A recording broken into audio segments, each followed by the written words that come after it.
Today I'm going to share 4 tips on how to raise more confident kids.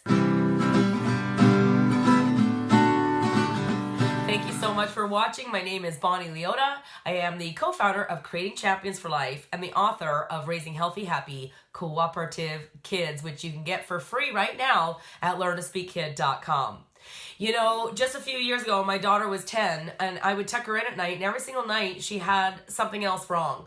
Her leg hurt, her arm hurt, her teacher didn't like her, her friends were picking on her. Just every single day it was something different. And I would spend a lot of my time telling her how great she was, how amazing and pretty and smart and all of these things. And it would soothe her and she'd be able to go to sleep. But then the next night it was the same thing. And I always wondered, how can I help her feel better about herself?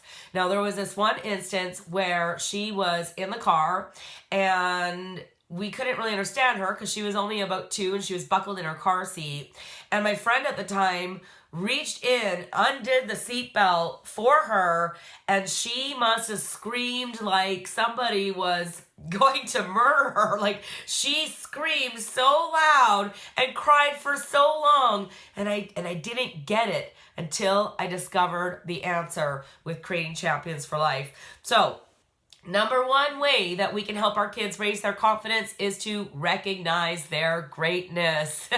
No matter what they do or say, validate that with an "I'd love you to jump. I'd love you to run. I'd love you to scream," whatever it is. And then show them exactly where they can do that in a way that would actually please you.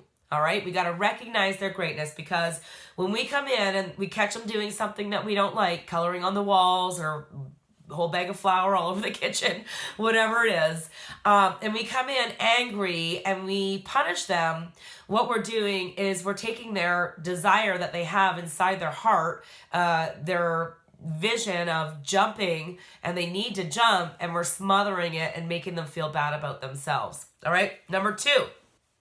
Make them work for their own privileges.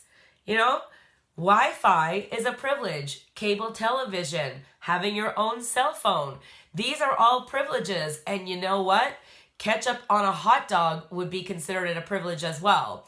Orange juice or chocolate milk versus water would also be considered a privilege. You can take it as far down the rabbit hole as you need to, depending on what you're dealing with the behavior of your children right now. But a good starting place would be to have them earn designer clothes or anything over and above basic food, clothes, and shelter, which of course it is our job to provide all that.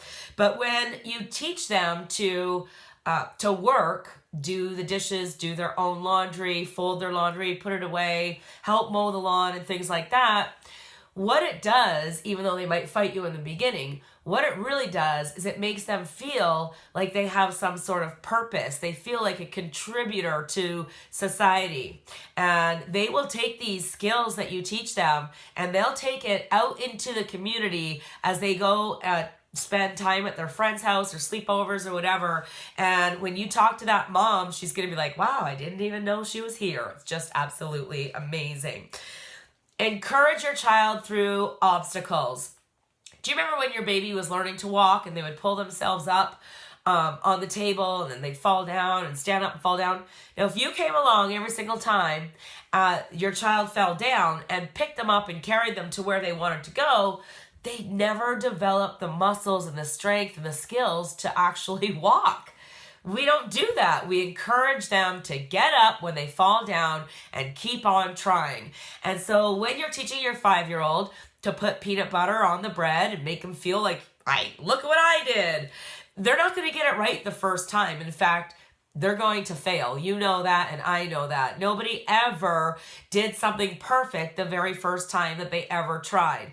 But every single time you pass the baton over to your child to more independence, and you encourage them to persevere through the obstacles, and they get to the other side to achieve success, wow, their confidence is going to skyrocket through the roof.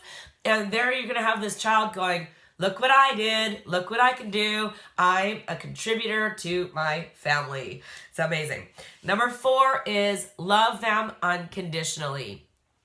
When we walk in or we're with our child and they're doing something we don't like, we really have to ask ourselves this question as the leaders to our children. Have I actually shown them exactly what and where I want them to do what they're doing? Have you actually sat at the dining room table on a chair and said, we sit on a chair like this? And I know it sounds ridiculous, but when your child is born, they're born without any idea of how the world works. And so when you say, sit nice in your chair, and they continue to flop around on the chair, before threatening them with a punishment, try showing them exactly what you want them to do, get them to copy you, and now they know what's expected. So no matter what, they're coloring black marker all over your freshly new painted white walls, love them anyways, and take a step back and ask, did I teach them where to use the marker? Because if not, that is on us. Okay, so just to summarize, number one, recognize their greatness no matter what you catch them doing. I would love for you to do that, be that, or have that. You're validating and then teaching them where they can be, do, and have what they're doing. Number two, you're going to make them work for their own privileges, because when you feel like you're contributing to the family, or you feel like you have some purpose in this world, that it's going to actually add value to their self-esteem. Number three, encourage your child through obstacles. We're all going to fail the first few times we try anything new, but your child does not know that unless you encourage them through, and they will begin to develop perseverance. And number four, love unconditionally. No matter what they do or say, love your child and validate them and teach them the life skills they need to get what's important to them. And you're going to be amazed at how different your child behaves when they believe in themselves.